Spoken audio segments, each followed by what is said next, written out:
everybody. Welcome to RealmSmith's Aftermath. It's live. It's Thursday evening at 8 p.m. Eastern. And we have some wonderful people waiting just off stage to join us later. This is going to be a spoiler-filled show. Just so you know, we are talking about things that have already happened. So yeah, if you haven't watched yet, you probably don't want to watch this. We will try to avoid spoilers from the other series, but no promises.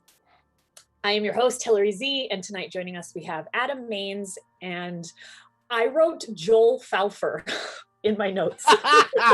Hey, they are one and the same, so you may as well, right? You may as well. Oh my gosh, that's so funny. Joel Auge. Thank you for joining us tonight, guys. Thank you for having us. Mm-hmm. Oh, yes, of course. A couple announcements before we get started. First off, of course, huge thanks to our sponsors, Forged Gaming. You guys are amazing.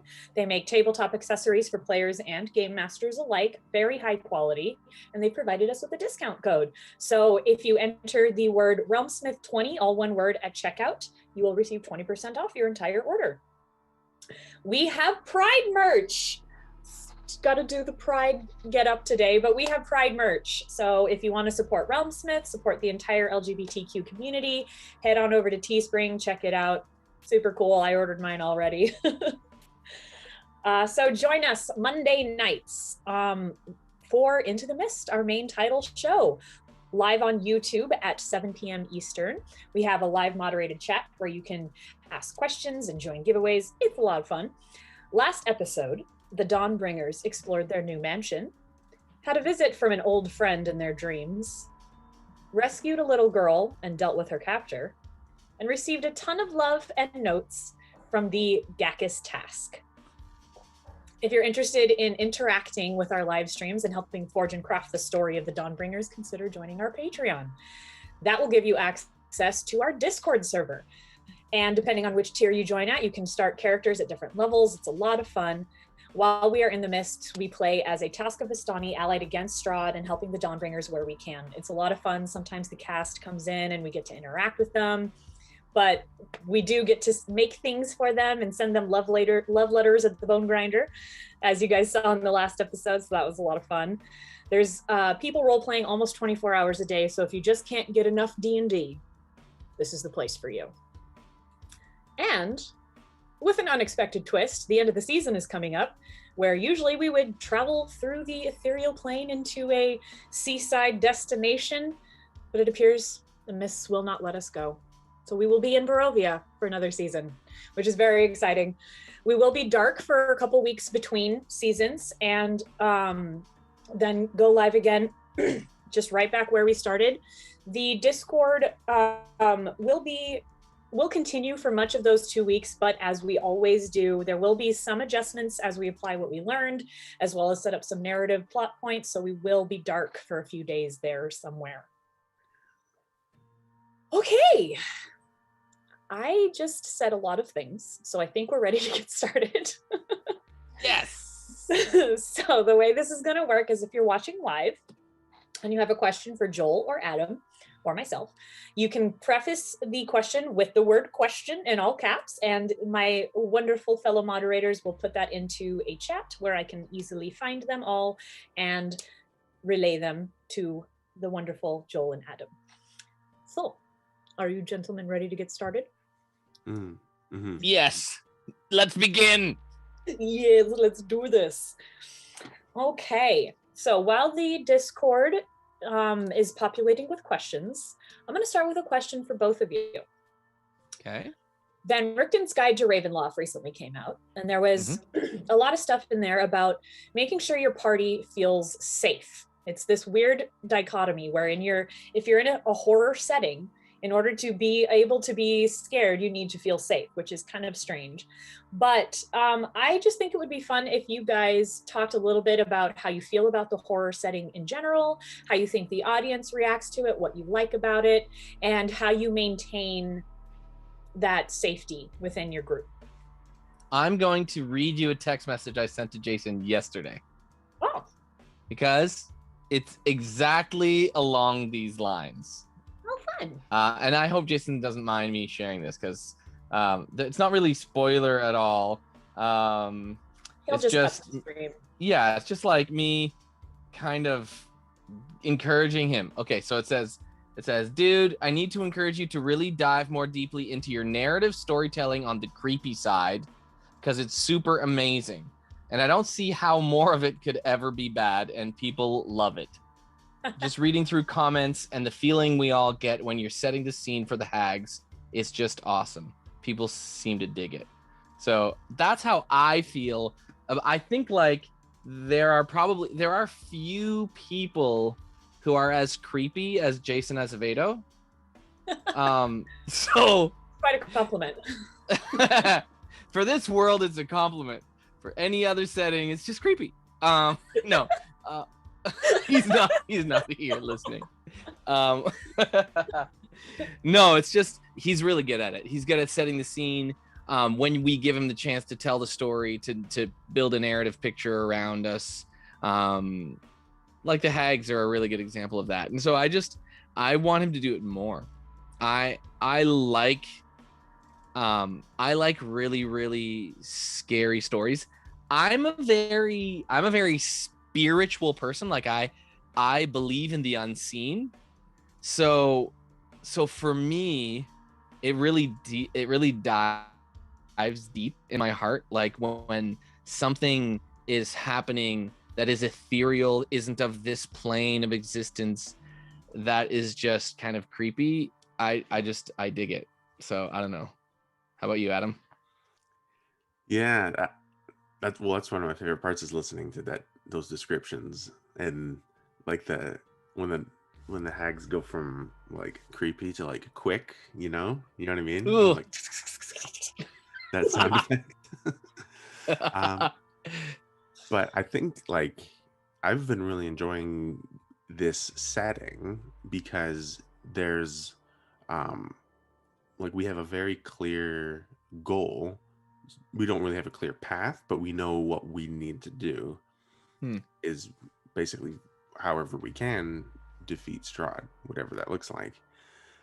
So just to be able to continue with that as always as the main purpose, I think gives a lot of drive to the story, and especially role playing is very helpful, that you can kind of have that base with each character because we're all on the same page. Yeah, totally. Yeah. Speaking of diving into that creepiness, at the end of the last episode, we found the girl, little bundle, and Dimitri, with a quickness, decided what to do about it. What was that roleplay moment like for you, Adam? Well, I knew that it was I knew what a vengeance paladin would do, but I gave him a chance because like before we did anything to him, this individual who tried to drown a girl, and the only reason is that he had in his mind that it would bring him luck somehow. I made sure that I found out. I asked him, who told you to do this? Like, how far back does this go? Or is this just plain murder? And from his answer, I think we were all able to surmise that he was just plain murder.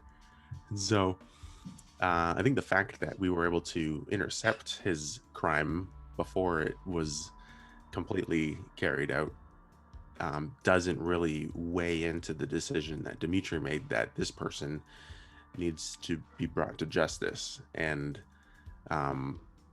that's exactly what happened. And I think Sterling was on the same page as me too. Yes. Yeah, I can say there that it's the first, probably the first time that we've seen the Vengeance Paladin come into his own, which is very interesting because it's funny you say that, but he was trying to commit murder, but like you actually committed murder. It's like he almost did it, so we should kill him, and then you actually do it. It's like it's just so ridiculous to me. But anyways, it's very it's pretty funny. Yeah, it's Yeah. true, and that's I think where Vengeance Paladin is kind of diverges from like these other oath of redemption, which is probably the exact opposite. Mm-hmm. I think I were oath of redemption, he would probably be doing everything in his power to rehabilitate this person or Yeah. try to do something, but oath of vengeance doesn't leave much deliberation. Especially when it's as clear cut as child murder, even though it's child attempted murder. But I think the idea is still that we are removing from this land someone who would kill a child. Right. I'd like to know what Falfer would have done if he was in the boat instead of Dimitri and Sterling. I certainly wouldn't have done what they did. I would. I'm my character's chaotic good, so right, and I'm chaotic good, like I am Falfer, right? So for me, it's a really easy determination, like. But we don't know. Like you asked him one question, and he like gave you like, is he inebriated? Like, is he high right now? Is he on moon? Is he on moon like dream pies right now? Like, what other aspects of the situation do we not know? So I would have tried to find out more information than just the one statement, and then outright. Yeah. Well, we did see in his boat that there were empty bottles strewn at the bottom of his boat. Right. Yeah. So like there were other things influencing him potentially to make the terrible decisions that he was making. I mean, admittedly terrible decisions. I think those subtle differences in a normal setting would probably weigh in, but I think in Barovia the stakes are always so high. That's true. That like you have no idea. All you know is that this person will kill, and so he needs to be removed. It's a weird world in that sense. Like everyone is either killing or running away. That kind of seems to be the world that we're in, and we might be the only ones moving towards a solution to that. In the midst of a world that is just tired of this situation. So yeah. Yeah, it's funny, in a land like Barovia that's so full of fog, there's not a lot of gray area. What did you just do there? Good show. So this leads into a good question from JC's channel that I was kind of wondering about as well. Is Barovia starting to get to the party? They seem ... darker. It's like they say, you either die a Muskoka or live enough to see yourself turn into a murder hobo. Yes. But I guess my question is, how are you guys responding as characters and as players to this change that we've seen recently in Sterling and that event with him and Savid, to put it nicely? Well, having trouble trusting him. I think Sterling himself at the beginning has always been had a mystery about him, because he's always sort of been like, he's a child's mind in the body of like a giant war machine. Yeah. And so it would be something that no one in our party is really familiar with. So I think the fact that as he's changing, he's also explaining more to us about what's happening to him. And so it's sort of like he's learning and then he's explaining, and then we're learning at the same time. But I think we're going to have to delve deeper into this multiple personality amalgam that seems to be inside his head. And I think there are definitely more questions on Dimitri's mind about what's what's happening in there. I think if once we have some downtime, probably that will be one of the first things we have a big conversation about. Yeah, I agree. It's a fascinating take on a character to actually take on 7 characters at once. And the good thing about just, I mean, I compartmentalize things in my life, so I think Sterling's just doing it like a lot. But also it's an interesting take on even just personality in kind of in a broader meta sense. Like personality, you know, you are not the same person that you were when you were in high school. Right? That person you can go back and look at how you thought about things back then and be like, well, that was dumb. I would never think that today. But that was still you, and a large piece of you that you don't believe in anymore is still reacting that way in your head. And you've just decided to make different decisions now. So we're all kind of playing with these different character traits in our own minds and lives all the time. And so he's just kind of named it as 7 individual types of behaviors. And I think it's a really interesting way to approach personalities in general. Now, I do think it's going to be a challenge for Sterling not to become fully like just the very thing that we're trying to defeat. Now, that's the challenge with like playing a Vengeance Paladin or playing a Warforged with an evil inner voice, is that we are ultimately trying to bring light to a world that is filled with darkness. But what path you take to deliver that that light might actually be filled with darkness itself. So it's going to be a really interesting season. Mm-hmm. They might actually become the things they despise. Is the cure worse than the disease? Yeah. Exactly. Yeah. I'd like to know how Falfer's feeling after that cliffhanger conversation of Sterling. Yeah, I would have done that to you too. I kind of knew that because we like, you have to remember back in season 1. Yeah, because we're on season 2 now. Right? Season 3? Season 2? Season 3. Yeah. So in season 2, Sterling and Falfer came to Sterling's side in the inn at some point to encourage him to not think so short-sightedly about doing good. Like Falfer did, I forget what it was exactly. There was a situation where Sterling did not agree with Falfer. Oh, it was dealing with Strahd and how we'd taken Irina from the room and we killed her, or we were gonna kill her. I forget what it was exactly. Do you remember that, Adam? And there was a scenario where I did something to free her or something.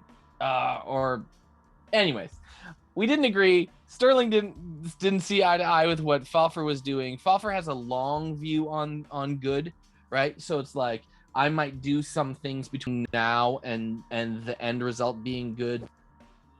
Like they're not lined up for the best. I think we lost your audio. Joel, we can't hear you. Can't hear me? Your audio just completely disappeared. Oh, weird. Oh, is that? there it is. Now it's back. It's back? Okay, I must have hit my mic cord and it just died. Is that better? Am I back? Okay. Yep, you're back. Sounded like what you were saying, or looked really interesting. No, I'm just kidding. I'm back. I really am back. No, it wasn't very interesting. I was effectively saying we don't see eye to eye on the path to delivering good, and so I know that, like, and Falfer knows that. So it's an interesting. I knew all along that Sterling didn't approve of my methods. So now you don't approve of his methods. That's right. All right, so I haven't had either of you guys on since it happened, so we need to talk about Muskogee.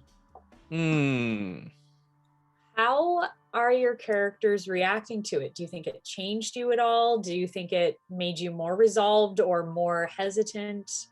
How you doing? I think it's definitely solidified resolve. I think in the whole party that our mission is still clear. Or maybe I'm just speaking for myself, for Dimitri, but that we're still like, it's only gone to emphasize how bad things are and how much needed our intervention is. So I think for Dimitri, it's just like, I think he's felt it, but he's not unfamiliar with like loss and seeing his like fellow comrades fall in battle, and so I think it's not too overwhelming, but he is like definitely driven more now. Yeah, and I think Falfer is he's still dealing with the fact that he feels responsible for Muskoka choosing to leave, because he sees it as a choice for him to either have stayed and kind of made the decision not to leave, even from an ethereal plane to, you know, ultimate death. So I think that it's still deep within him. He's going to feel responsible for a long time. And I just think like it's really important that you know, that our player characters do have an arc of like development and hurt.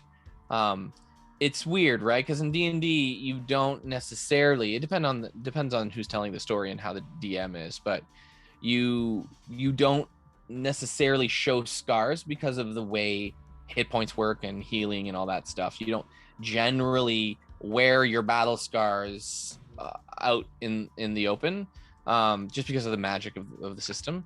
But psychologically speaking, as player characters, we do get to wear the scars. Like we get to play out the scars in our dialogue and in our role playing.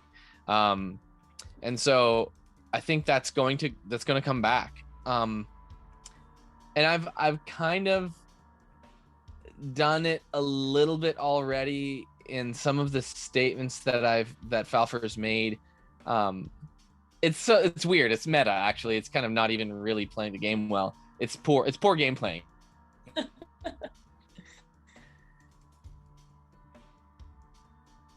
Me telling Dave that he reminds me of someone, like I'm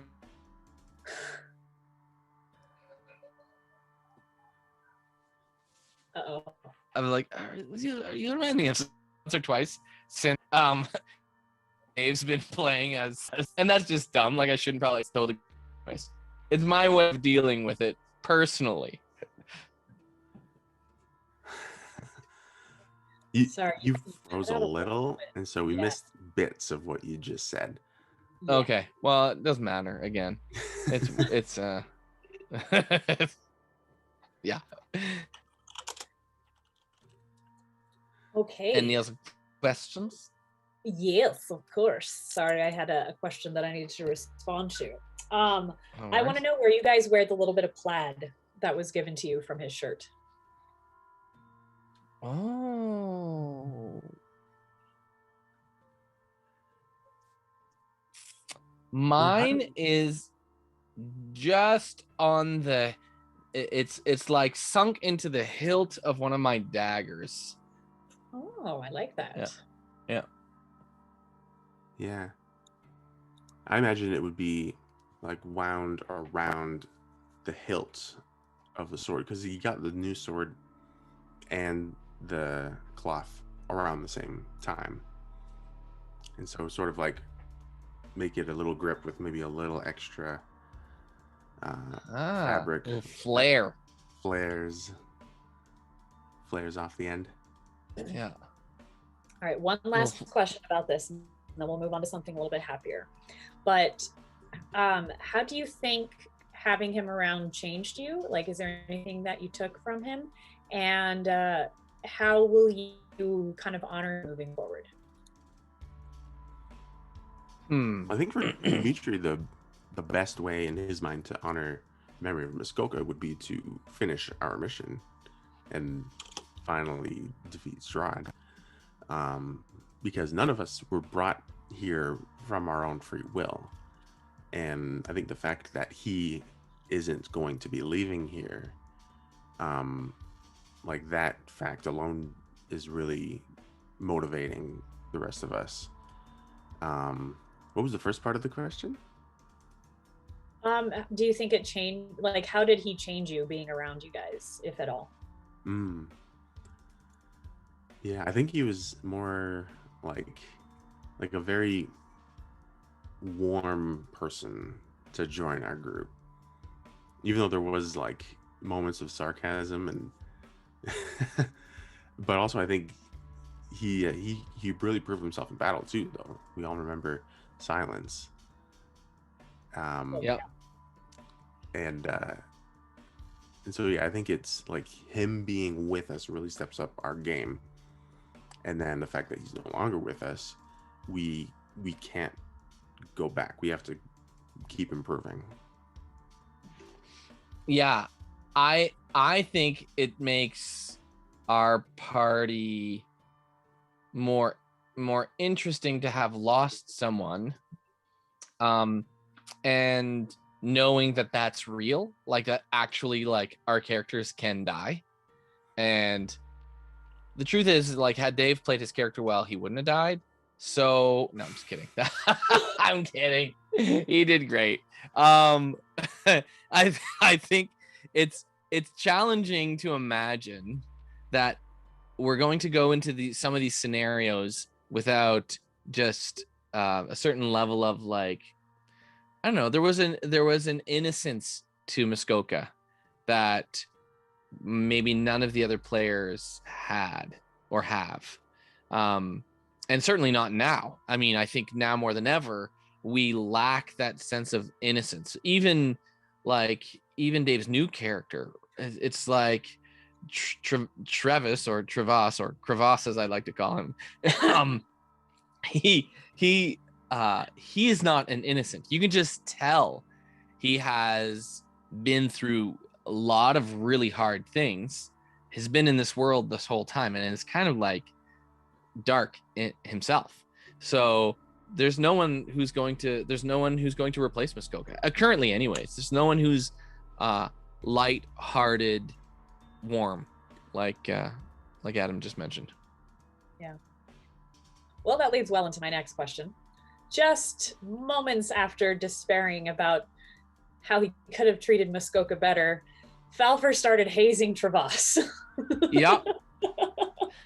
Now that's just because I've dealt with interns before, and they need good parenting before they become full-fledged warriors, you know. And even though he is level 7, that's mainly just to keep the party balanced.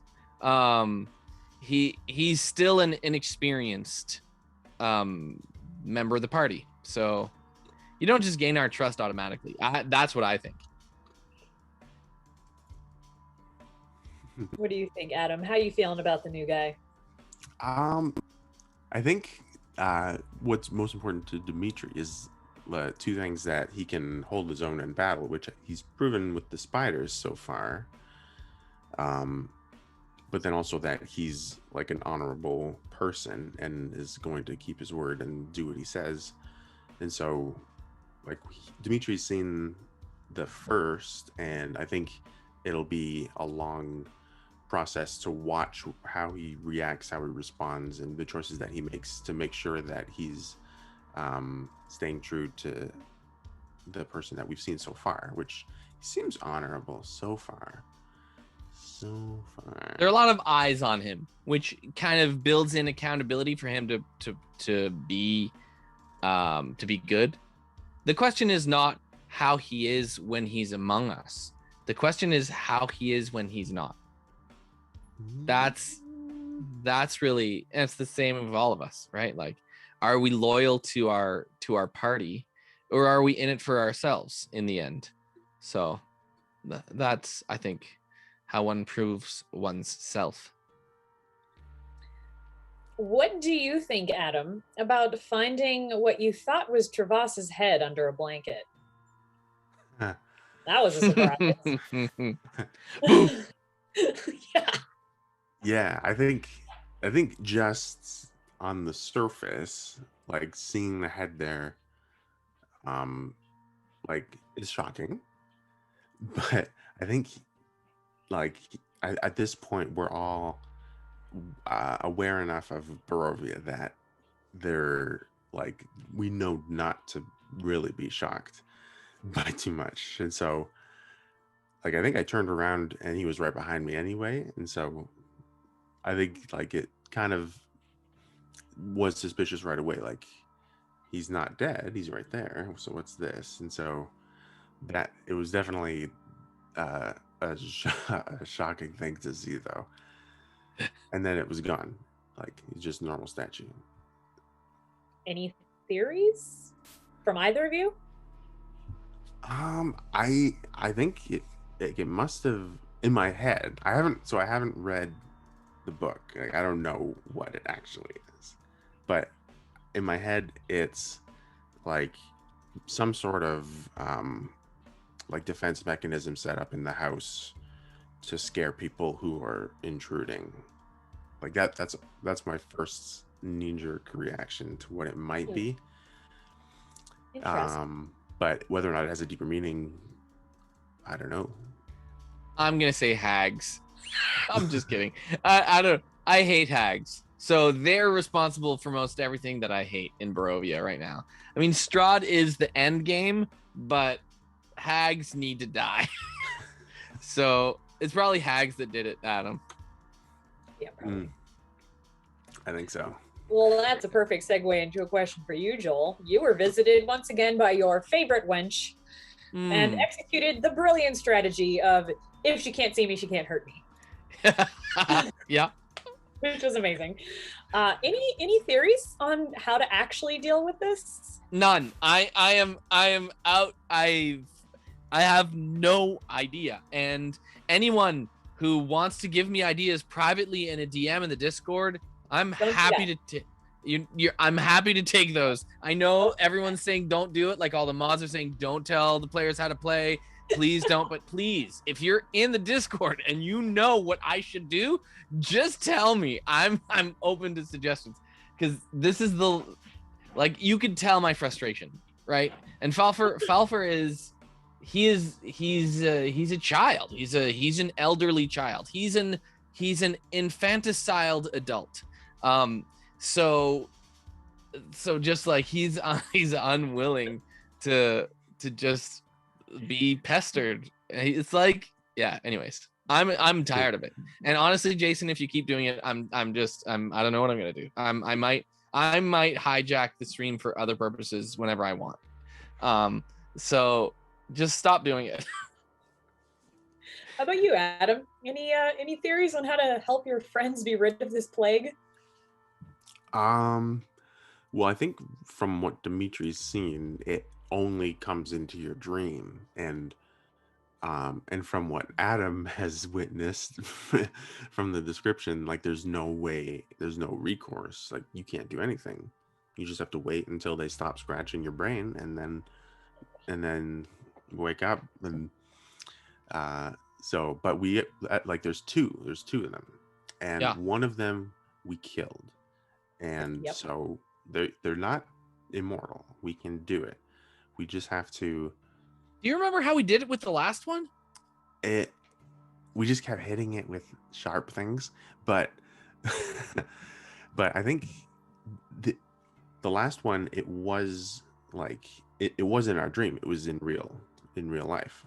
So yes, of course. Yes. So if there's anything we can do so that they're not in their dream, they're back in like physical space again, then that would be the way to engage them. Yeah, I guess that's true. We could probably do it. I just don't want to anymore. I I'm trying really hard not to react to what you're saying so I don't give away anything. It's really hard. Yeah, you're like, no, this is how, because you're so kind, Hillary. It's like, here's how you do it. You guys, you could just do this. And it's like, I need that right now. So Hillary, if you could just let us know, I'm sure Jason would be fine with it. If you just right now divulged how the hags can be defeated. Oh, she's gone. I can't say anything. Hillary? Yeah. I'm sure you'll figure it out. I have the utmost faith in the Dawnbringers. You guys got this. Wow. Well, you believe your belief is misplaced. Oh man, we've got a comment from Shadster himself. Joel, it's way too much fun to watch you squirm, so we're all enjoying the hags very much. Oh man. Sucks so bad. Also, comment from Matt Oliver. No problem, Joel. What you need to do is just accept it and let the hags have their way with you, and then you will be completely fine. What was put in the chat. Wow. Well, I know that Falfer. Never mind. That's just no. There's definitely nothing that Falfer has no idea like how he's going to deal with this. At this point, it is just a dream. He just wants to, it's a dream that makes him feel terrible in the morning. It's a bad night of drinking is what it is. And the next day he's lost 5 hit points, which is substantial drinking. By the way, you have to do a lot of drinking to lose 5 hit points Permanently. the next day. Permanently, yeah. But So, now they're bothering your friends. Poor Noggins was so distraught. Yeah, I know. And I was, I mean, you could tell, right? Like I was not happy with the hags going after Noggins. He's a cute little lamb. Like, just leave the poor thing alone. He's just trying to make it through. He doesn't even know this is real. He thinks it's a dream too. So yeah, I wonder if Noggins thought that when he went to bed that night, he would wake up back home. Oh, because he thinks this is a dream. He thinks he's Oh, like so Inception. sad. it's so sad. Yeah, exactly. Sweet buddy. I just hope we're not a Noggins dream. Like that would be really weird. Yeah. Nora's line was of, oh my gosh, is my whole life leading up to just trying to escape a goat's dream just had me rolling. Yeah. So good. Yeah. But I think with the hags, we have to, at some point, prioritize figuring that out. Because we seem to just be like going from next thing to next thing and not really taking the time to... Okay, but Adam, think about this. Like, they show up whenever they want. And we can't, like, are we just gonna stick around and wait for them again the next night and then the next night and then the next night? It's like we can't progress the story forward if we're stuck dealing with the hags. It's terrible. It's a terrible narrative plot tool, and Jason should stop using it. You could always dream about a room full of fingernail clippers so that when they do come, you just get them. You just gotta hack lucid dreaming. That's the that's okay. Fair enough, Adam. That is the plan. We'll hack our lucid dreaming skills into creating space for the hags so we can cut their nails off. That is actually, I'd play that. We should do that. We should try that. That is so funny. Yeah. All right, now, Sir Dimitri. You're a sir now. He is a sir. You done got knighted. Yep. What was that like for him? Actually, it was, I think, a very important moment for Dimitri because part of his backstory was that he used to be a knight and isn't anymore. And so I think the fact that he was like first chosen at the beginning of the season when he heard the voice of Argynvost. Let me hear my notes. It said, oh wait, no, it's the note app. I'll find it later. When Argynvost said that you are my champion, light the beacon, and I was the only one who heard it. I think that sort of ignited a spark of purpose. And then the fact that we not only lit the beacon, we were able to be the new landlords of Argynvost hold.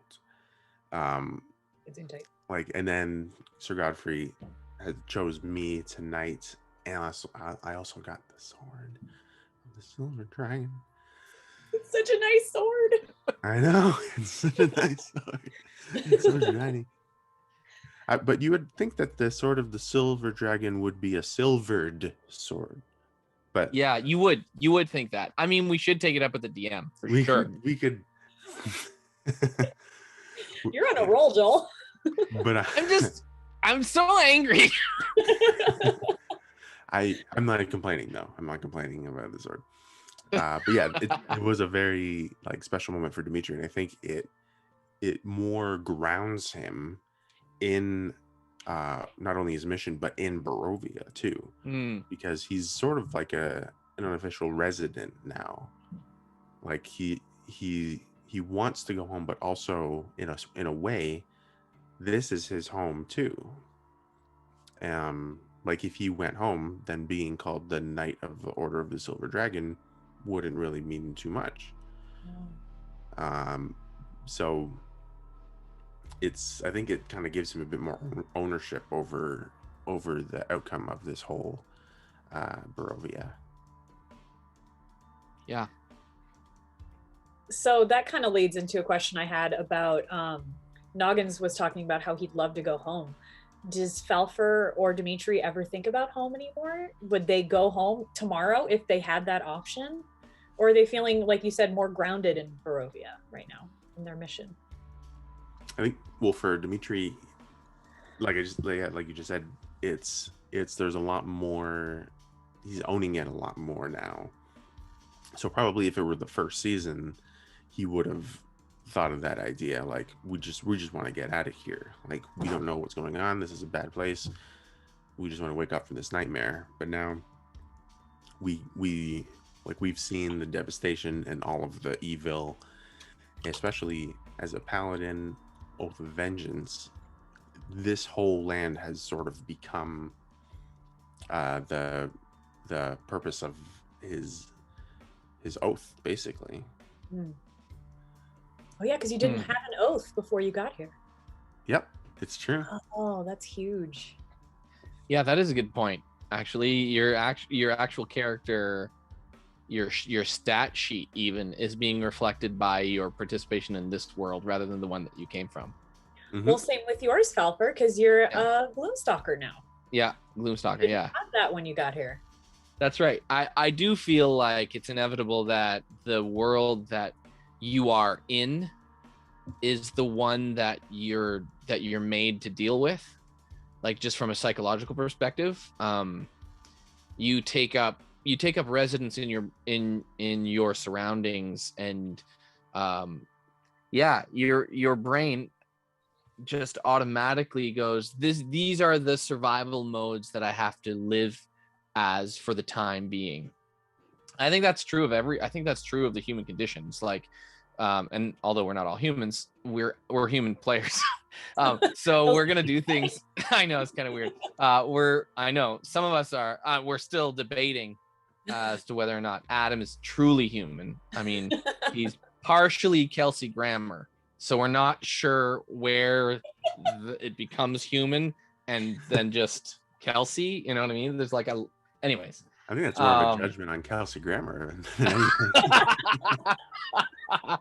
Hey, yeah, because he's superhuman, I guess is what I'm saying. So I was a save, I promise. And good mental health. There you go.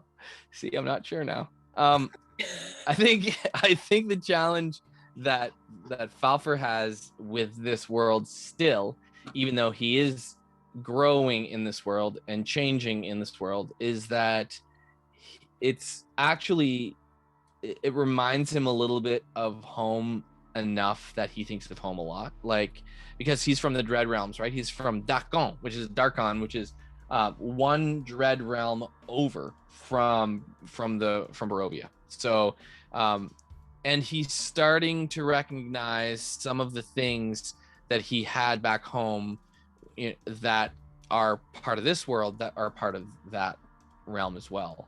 So we haven't really gone into that aspect of Falfer's background yet, but it's going to play out in the following seasons, I think.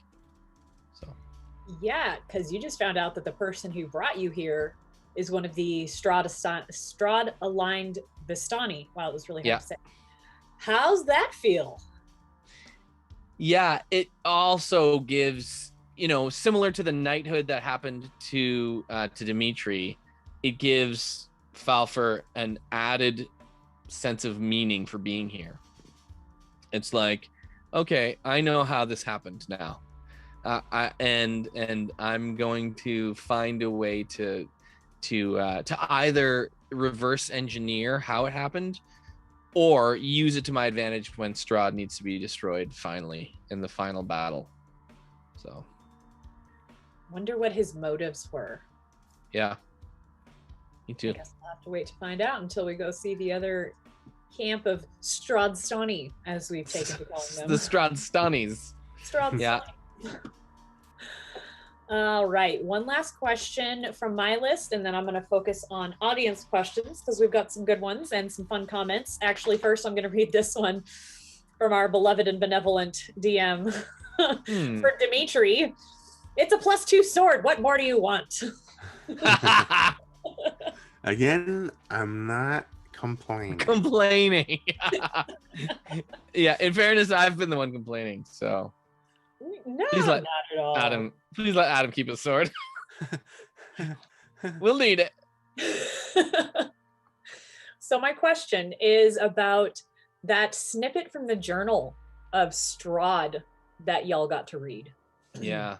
And man, did it reveal some stuff, some backstory, some mindset, and maybe even a little bit of combat assistance goodiness. Mm-hmm. Has that changed at all how you see Strahd? Do you find it more of an insurmountable foe now, or do you think it's like, okay, I think we can do this?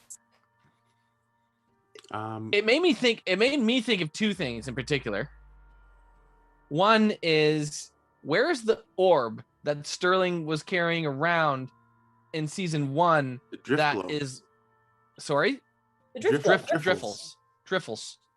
Where's Driffles? Because we're gonna need Driffles, because that's both I believe a ray of light spell and a sun spell or something like that. There's two elements, two code words or trigger words that do different things for that orb, and just based on what was read from that, Strahd actually does get impacted quite severely from sunlight. So there's that. That's pretty huge. Yeah, and also the holy symbol of Ravenkind has a light up feature too. Yeah. So I see that, especially because it has 10 charges, and using that light up thing spends 5 of them. Yeah. Now, do you know, Adam, if that new sorry, this is the only time we get to talk about tactics when we're not playing a game.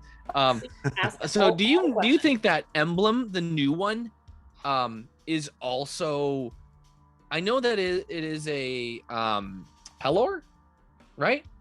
Dawn emblem. It's the Dawnfather, but they might be the same thing. I don't know that much about it. The one that Travas picked up? Yes. Yeah, because I rolled a natural 20 on that check. Yes. Yeah, it was the symbol of the Morning Lord. Morning Lord. That's what it was. Not Dawnfather. Totally different. That's okay. You must have rolled a little lower. I did. I got the 20. You gotta give it to Adam. He did roll the 20 after all. Yeah, the symbol of the Morning Lord, which Jay said didn't have any magical properties per se, but was like a very important symbol, and he said it was worth a pretty penny. Okay. but I let Travis hold on to it. Because he picked it up. But I think it was interesting. I want to reread that preamble of the Strahd diary. Yeah. I don't think he'll be happy that we read his diary. But yeah, I agree with you. But I think it's a tactical error that someone of his magnitude of thinking would write his deep innermost thoughts into a journal. First of all, bad form for a evil villain. Don't do that. That's just dumb. But hopefully we pick up a whole bunch more of those along the way.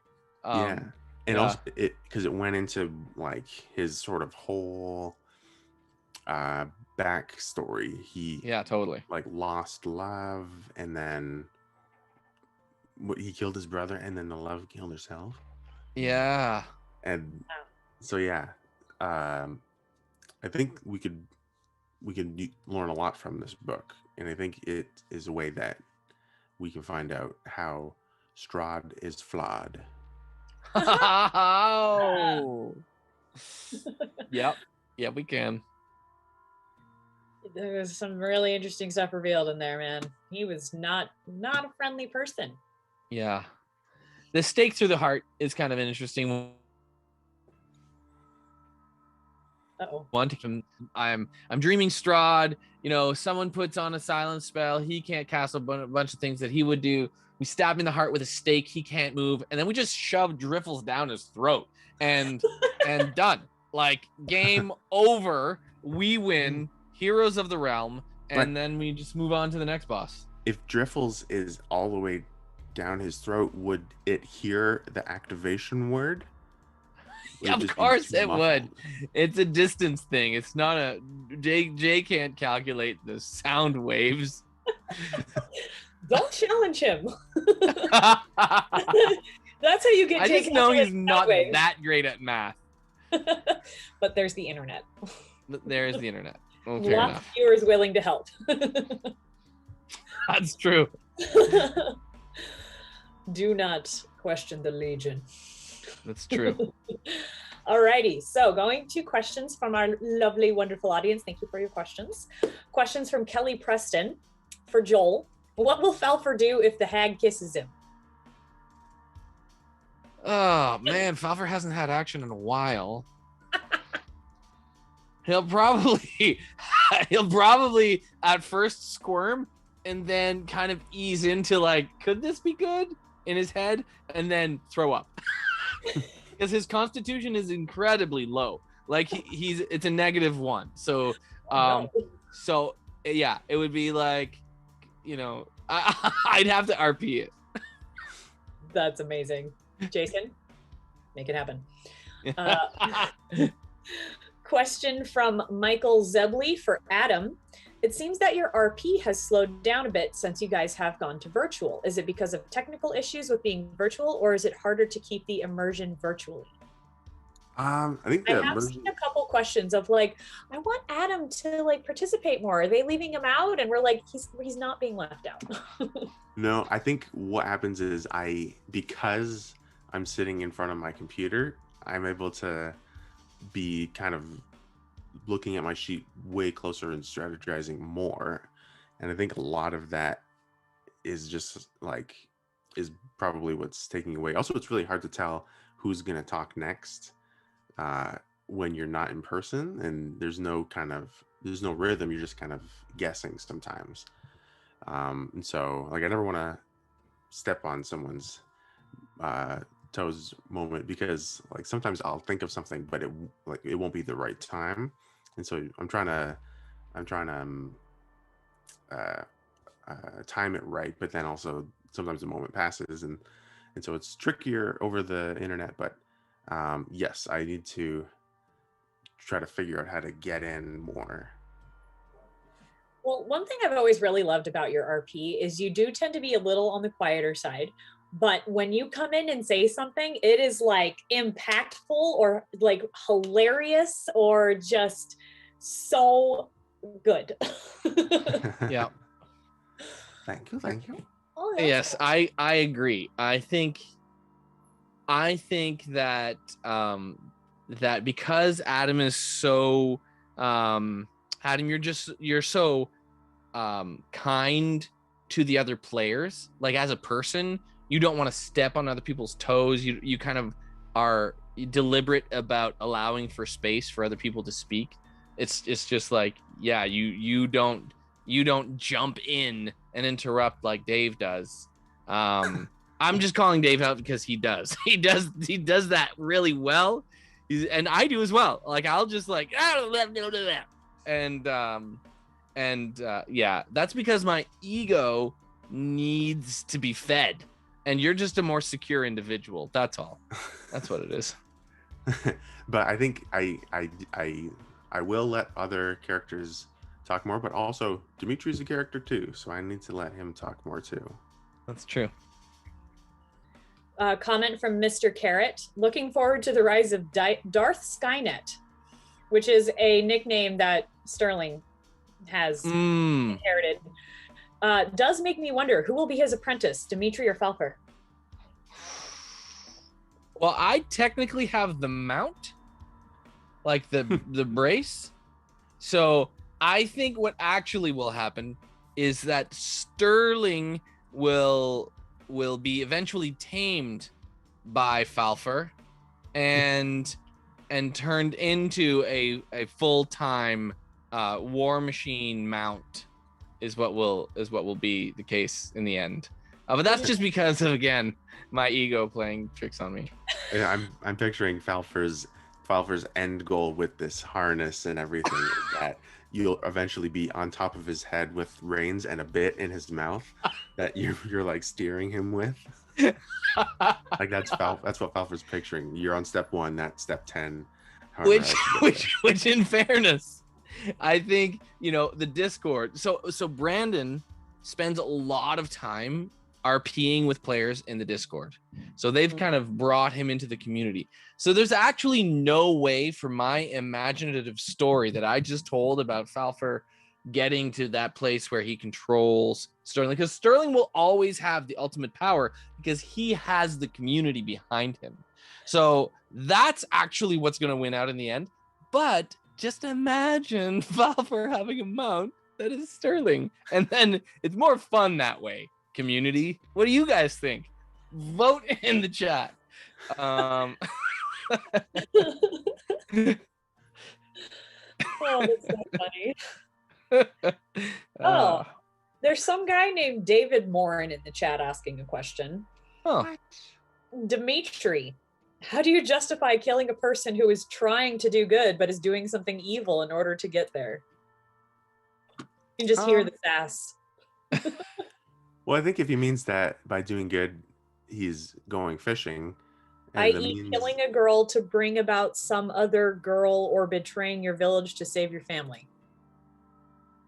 Oh, is he like kind of imposing that maybe this fisherman was hoping to bring back fish so his family won't starve? Yeah, I think so. Well. Well, shouldn't have done that. It's Barovia.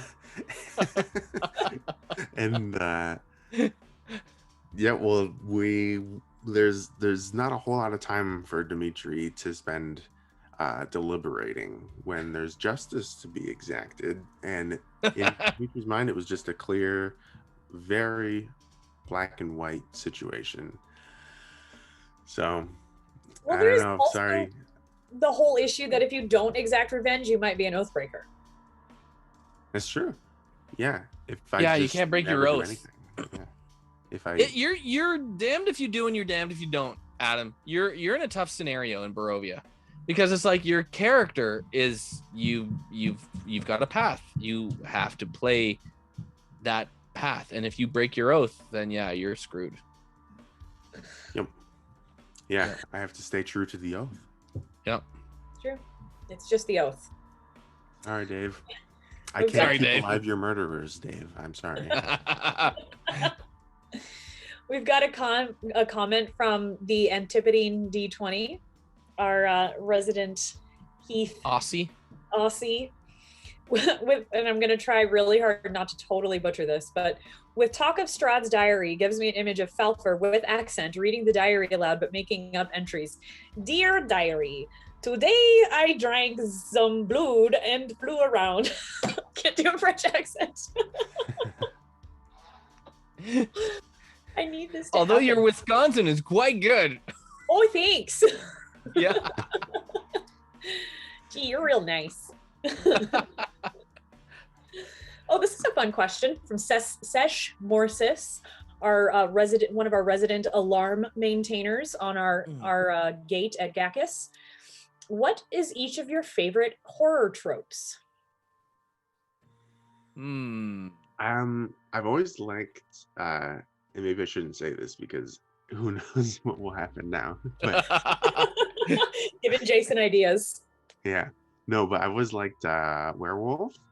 The idea of werewolves, where it's like it could be anybody, and it's not anything that they're choosing to do. It's just whenever there's a full moon, they turn into the monster. And so I think that's always been like a very compelling thing to watch. Huh. And also, I guess for a vengeance paladin, is it an innocent person that you're slaying when you're fighting a werewolf, or is my duty to cure this person, or just cut the head off? Yeah, I think if your motivation is vengeance, then you'd have to have some understanding of what they've done, because you're avenging someone, right? True. So yeah. So I do find that you have an opportunity to become somewhat of a detective in your role as a paladin, as a vengeance paladin, because you have a duty to understanding who you're avenging, right? Yeah. So not only am I judge, jury, and executioner, I'm also a defense attorney. Exactly. And the CSI guy. Yeah. It's forensic scientist. I think that I forget the question now. What was it? Favorite horror trope? Yeah. Oh, horror trope. My horror tropes, the things that I remember the most tend to be just the visual elements. So like, the creepy hanging thing that has multiple like legs in the wrong position, hanging in the corner with its head turning on its end when it's not supposed to, like the whole like Exorcist head spinning thing, like all of that. I like it just creeps me out. It's just like that's the stuff that is my most favorite stuff, but is also the creepiest stuff. Yeah. I could be wrong, but I think that's called body horror. Yeah, you're probably right. We've got a comment from Giardani himself, letting you know, Adam, that your brother Vengeance Paladin Giardani is very proud of you. Good. See, there's consensus among the Council of Vengeance Paladins. There you go. All two of you. Yep. All right. Well, we're just about out of time. So I'm going to end with this comment from David Morin. He's going to give Jason $50 if he impregnates Falfer with the hag's baby. Wait, what? That's not okay. Like, we cannot RP that on the stream. Nor am I going to RP that on the Discord for posterity's sake, because everything I write stays forever. So Jay, do not, please don't. That would be bad. For all of us, not just you, all of us. Like the belly would be bigger than the halfling. Oh, yeah. Could I just get Shad to kick Dave out of any chat real quick? Like, could you just go in and just sorry, Dave. He certainly ask. I don't know if he's actually gonna do it. The chat really likes it when he's in there, so. Yeah, I know. Plus, I enjoy his cheeky questions. He's cheeky for sure. Oh my goodness. Well, I think that is all the time we have for today. Thank you guys so much for doing this with me today. It's been a lot of fun. Yeah, so fun. Before I do my thank yous, I like to open the floor to my beautiful guests to talk about anything happening coming up that you're excited about that you want to share with the community. Stoner? Adam, you've got something big coming up. Yeah, I guess it's nothing D&D related per se, but I am getting married next month. Oh my gosh! Yay! Congratulations! Yes. Yeah. Yep, it's July 9th, and it's in Canada, so I don't know how many of you guys are able to cross the border. Yeah.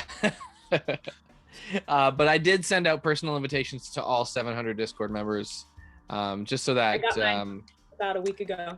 Yeah. So Adam, just make sure there's enough budget for the food that night, if you could. That I know that the cost of a plate is about, I don't know, it's anywhere between $50 and $150. So just keep that in mind. There's 700 extra folks coming.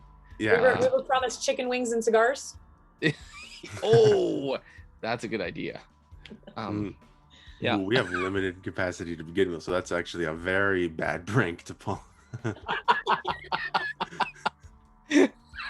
Oh, that's so funny. Don't worry, Adam. We're not going to show up. We're not going to crash the wedding, but we will be there in person cheering for you. Okay. I mean, in spirit, not in person.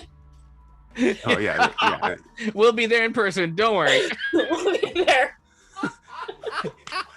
I can make words happen. That would be the best practical joke ever. Oh my goodness. No. I want to film that.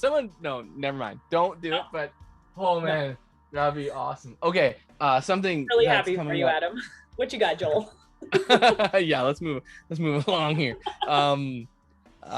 Yes, so we're about to launch a few Kickstarters on the Mithril Armory side, so that's super exciting.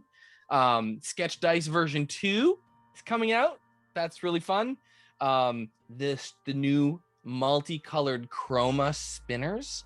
So we've got like just in time for Pride, we've got like all of the rainbow colors almost. What? Super cool. And we're working really hard on the stone art. Check this out. The lit up case is so pretty. So case lit up, and inside are the you can't really see. Let me inside. Ooh. We can't hear you, but they look very nice. Oh, it's kind of too bright, but they're like in this lit case. Wow. They're in this lit case. Anyway, it's so lit. It's so lit. Oh, and now I'm out. Yeah. I'll fix this. Don't worry. I'll say goodbye soon, and it'll be fixed. It'll be all fixed just momentarily. Yeah. Here we go. Right, and here. Woohoo! There you are. That's amazing. That's really exciting. They're super cool. So that's fun. Is that everything? That's it. Okay. Well, on that note, thank you, gentlemen, once again. Oh, I'm getting pinged. Hang on. Oh, 1020s. Dave wants you to talk about the 1020s. Yes, we've got I forgot the 1020s. The 1020s are going to be super cool. We've got designs on the metal now. So like there's a special design that Jay made, and we've got a few other designs that are being released, and we're releasing the full collection of dice. So instead of just your 1020, you're going to have your full collection of dice. That is D4? Sorry? Is that a D4? This is the first generation. That's Gen 1 there.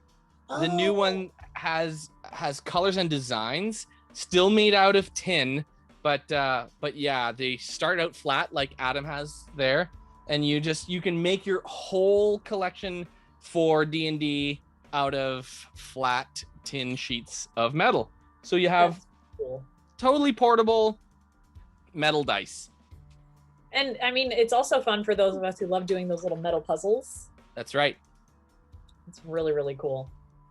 Okay, awesome. And he put a heart since you talked about that. There's a heart for you. Aw, that's nice. So thank you, gentlemen, once again for joining me tonight. That was a blasty blast. Thank you, of course, to our sponsor, Forged Gaming. Thank you to Jason for dealing with all of the poking and prodding from Joel, and also just for, making everything happen.